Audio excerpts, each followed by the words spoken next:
Guy Janvier, vous êtes l'auteur de Itinéraire d'un élu socialiste en Sarkozy, ça vient de paraître aux éditions L'Harmattan. Pouvez-vous nous dire qu'est-ce qui a motivé l'écriture de ce livre et comment il a vu le jour? Très bien. Donc j'avais déjà envie d'écrire ce livre depuis quelque temps et l'opportunité en est venue au moment des dernières élections cantonales.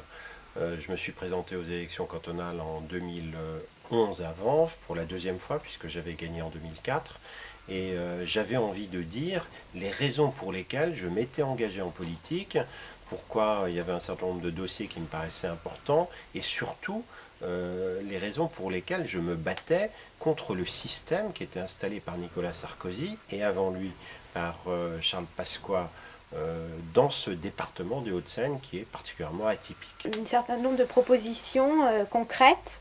Pouvez-vous nous en dire plus? Oui, alors il y a un certain nombre de choses qui me paraissent relativement simples et qui ne coûtent pas forcément cher. Je prendrai 3 exemples, le logement, l'éducation et l'économie sociale et solidaire. En matière de logement, beaucoup de gens ont aujourd'hui d'énormes difficultés pour se loger, notamment dans la région parisienne. Un certain nombre de municipalités qui ne veulent pas faire du logement social disent que c'est à cause du manque de terrain. Ce n'est pas vrai. Il y a un certain nombre de propriétés aujourd'hui qui sont dégradées, qui pourraient très bien être réhabilitées et mises en location à des tarifs tout à fait accessibles pour les ménages modestes. C'est le premier exemple. Dans le domaine de l'éducation, je crois que ce qui est important, c'est qu'on fasse du soutien à la parentalité. Il y a un certain nombre d'enfants et de très jeunes enfants qui sont livrés à eux-mêmes où les parents n'ont ni la capacité ni les moyens de les accompagner. Je préconise que dans chaque école, dans chaque collège, il y ait un soutien à la parentalité, une aide à la parentalité qui aide ses parents et par conséquent ces enfants, c'est l'essentiel de la prévention dès le plus jeune âge. Enfin, troisième et dernier exemple, l'économie sociale et solidaire.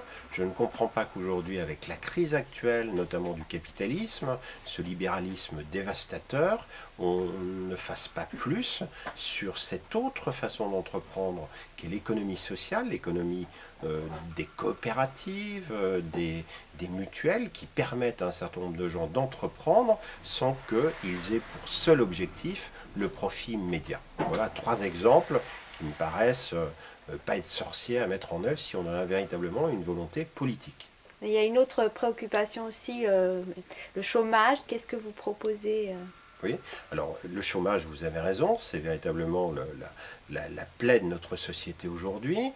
Une des propositions que je fais dans ce livre, c'est de développer l'économie sociale.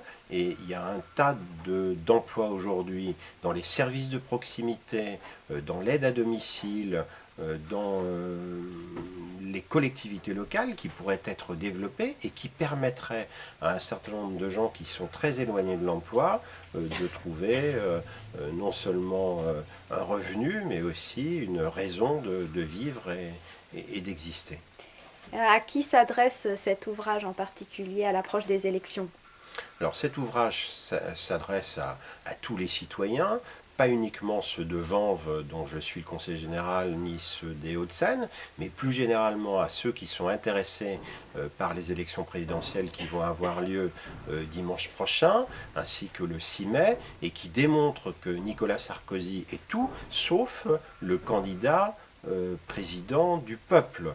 Tout son itinéraire, toutes ses propositions montrent qu'il a toujours privilégié les classes favorisées. Par conséquent, je crois que cet ouvrage peut être un outil intéressant dans la campagne qui se terminera le 6 mai prochain, je l'espère par la victoire de François Hollande.